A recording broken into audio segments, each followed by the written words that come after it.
तो हेलो दोस्तों, स्वागत है एक नवा वीडियो में। हवे तमारू जे डिप्लोमा एडमिशन 2025-26 जे तमारू रजिस्ट्रेशन है ये स्टार्ट थई गયેલ છે। तो जेमणे धारो के ધોરણ 10 पास जे छे आ वर्षे कर्युं होय 2025 ની અંદર, तो एमनी पासे जे छे ધોરણ 10 ની हजू मार्कशीट जे छे आवी नथी। बराबर, एमने जे ऑनलाइन तमे जे रिजल्ट जोयुं एनो स्क्रीनशॉट हशे तमारी पासे, परंतु तमारी पासे जे ओरिजिनल जे आपणी मार्कशीट कहेवाय जे स्कूलमां आवे ए तमारी पासे छे नहीं। तो तमे मतलब आ जे तमे ऑनलाइन जे डाउनलॉड करेली जे मार्कशीट जे छे ए चालशे के नहीं चाले आपणे एना विषय जे छे चर्चा करवाना छीए। अने जेमने पण धारो के जो ધોરણ 10 जे छे पहेला पास करेલું होय अने धारो के 2 થી 3 ट्राय के जेटला पण टाइममां पास कर्युं होय तो एमने कई मार्कशीट अपलोड करवी ए पण एमने प्रॉब्लम छे कि भाई धारो के अमे आगळ पास करेલું છે 2024 માં કે 23 માં એવું, परंतु एमनी पासे शुं छे मतलब एमने 2 થી 3 टाइममां ધોરણ 10 पास कर्युं छे तो एमनी पासे 2 થી 3 मार्कशीट हशे।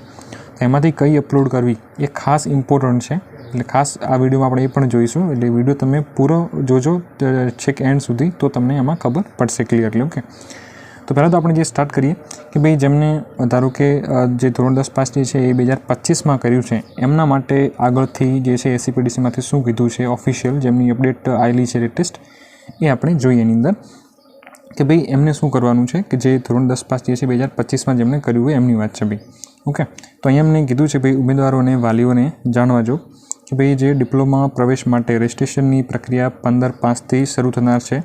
तो धोरण 10નું જે ગુજરાતનું मतलब जे छे ધોરણ 10નું ગુજરાત બોર્ડ એટલે કે તમે હાલ જે ગુજરાતમાંથી પાસ કર્યું હોય અથવા જેમને સીબીએસઈમાંથી પાસ કર્યું હોય એ, તો એનું પરિણામ જે છે તમારું આવી ગયું છે।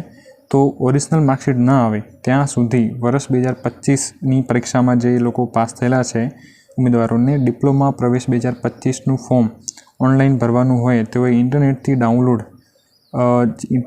डाउनलॉड थयेल छे मार्कशीटनी प्रिंट काढी शाळाना जे आचार्यश्रीना सही सिक्का करावी तेने स्केन करीने अपलोड करवानी रहेशे।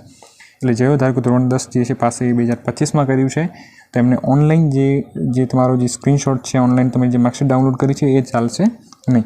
એ ચાલશે પણ ક્યારે ચાલશે, તમારે જે છે એની પ્રિન્ટ કાઢવાની છે, ઝેરોક્સ કાઢવાની છે અને પ્રિન્ટ કાઢીને શાળાના આચાર્ય સાહેબશ્રીના જે સહી સિક્કા તમે ઉપર કરાવશો અને પછી એને જો અપલોડ કરશો તો એ તમારી વેલિડ ગણાશે। પછી એને મતલબ તમારે અપલોડ કરવાની છે અને ઉમેદવારોએ તેઓનો પરીક્ષાનો બેઠક એટલે કે સીટ નંબર ચોકસાઈપૂર્વક લખવાનો છે અને ઓરિજિનલ માર્કશીટ આવ્યા બાદ જો ઉમેદવારોનું ફોર્મ ઓનલાઈન ભરવાનું બાકી હોય તો એ ઓરિજિનલ માર્કશીટ જ સ્કેન કરીને અપલોડ કરવી।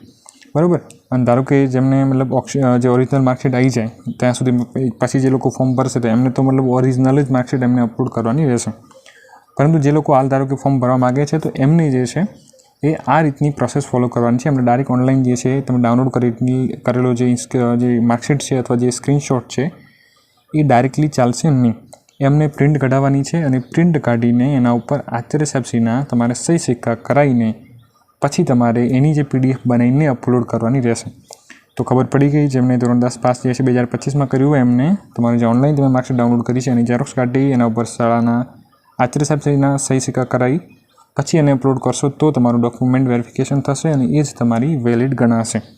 ઓકે, તો આ થઈ ગઈ વાત 2025માં જે લોકોએ ધોરણ 10 પાસ કર્યું છે એમની વાત થઈ ગઈ। ઓકે, હવે આપણે જે જોવાના હતા કે જેમણે ધારો કે આગળ કોઈ ધોરણ 10 પાસ કરેલું છે અને એમની પાસે શું છે ભાઈ એક કરતાં વધારે માર્કશીટ છે। ઓકે, એક કરતાં વધારે માર્કશીટ એટલે કે એમને 2 થી 3 ટાઈમમાં ધોરણ 10 પાસ કર્યું છે તો એમને શું કરવાનું છે ભાઈ, તો એમને જે છે ને જેમ કે ધારો કે એમને 2 થી 3 ટાઈમમાં ધારો કે ધોરણ 10 પાસ કર્યું છે તો એમની પાસે 3 જેવી માર્કશીટ હશે અથવા 2 હોય જેટલી પણ હોય જેટલા ટાઈમમાં કર્યું હોય તો એમને જે છે ને લાસ્ટમાં જે એક માર્કશીટ અપલોડ બધા કરતા હોય છે એવું કરવાનું નથી। ખાસ જોજો, તમારે શું કરવાનું છે જેટલી પણ માર્કશીટ હોય જેટલા ટાઈમની માર્કશીટ હોય બધી કેમ કે 5 માર્કશીટ છે અથવા 2 માર્કશીટ છે તો 2ની એક જ પીડીએફ બનાવીને પછી તમારે એને અપલોડ કરવાની છે।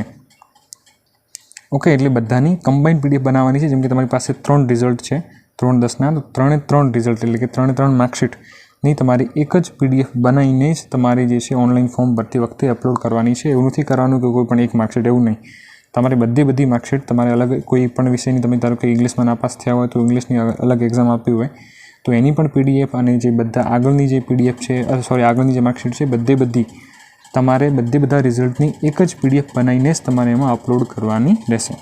તો આઈ હોપ કે તમને જે છે એ ખબર પડી છે કે ભાઈ તમારે કઈ માર્કશીટ અપલોડ કરવાની છે અને જે લોકો ધારો કે ધોરણ 10 પાસ જે છે 2025માં કર્યું હોય એમને માર્કશીટ કઈ રીતને અપલોડ કરવાની છે એનો ખ્યાલ આવ્યો છે। ઓકે, તો ધારો કે જો તમારે ફોર્મ જે છે અમારા જોડે ભરવાનું હોય તો તમે જે આ નંબર પર અહીંયા મેસેજ કરી શકો છો બધા ડોક્યુમેન્ટ્સ મોકલીને. તો તમારે જે છે એમાં અલગથી જે ચાર્જ અને પ્લસ તમારી રજિસ્ટ્રેશન ફી તમારે પે કરવાની રહેશે. તો અમે તમને ફોર્મ જે છે એનું કરીને આપી દઈશું. ઓકે, અને તમારે જે છે આ ગ્રુપમાં ખાસ જોડાવાનું છે, જેથી તમને એડમિશનની જે છે બધી પ્રોસેસ ના જે ટાઈમ ટુ ટાઈમ તમને એની અપડેટ મળતી રહેશે. તો આ જે વોટ્સએપ ગ્રુપ છે આની લિંક પણ તમને ડિસ્ક્રિપ્શનમાં આપેલી છે, અને જે છે તમે આ નંબર પર મેસેજ કરી શકો છો ફોર્મ ભરવા માટે. ઓકે, તો આઈ હોપ કે તમને વિડીયો સરસ લાગ્યો હશે. કંઈ પણ પ્રોબ્લેમ છે તમે કમેન્ટમાં રજૂ કરજો, અથવા તમે આ જે નંબર છે એના પર તમે મેસેજ કરી શકો છો.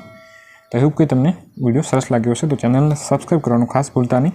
સબસ્ક્રાઈબ કરી લેજો અને ઓલ નોટિફિકેશન પર ક્લિક કરી લેજો, એટલે જેવો નવો વિડીયો અપલોડ થશે એવું તમને એમની નોટિફિકેશન મળી જશે. ઓકે, તો આપણે નેક્સ્ટ વિડીયોમાં. ત્યાં સુધી જય હિન્દ, જય ભારત.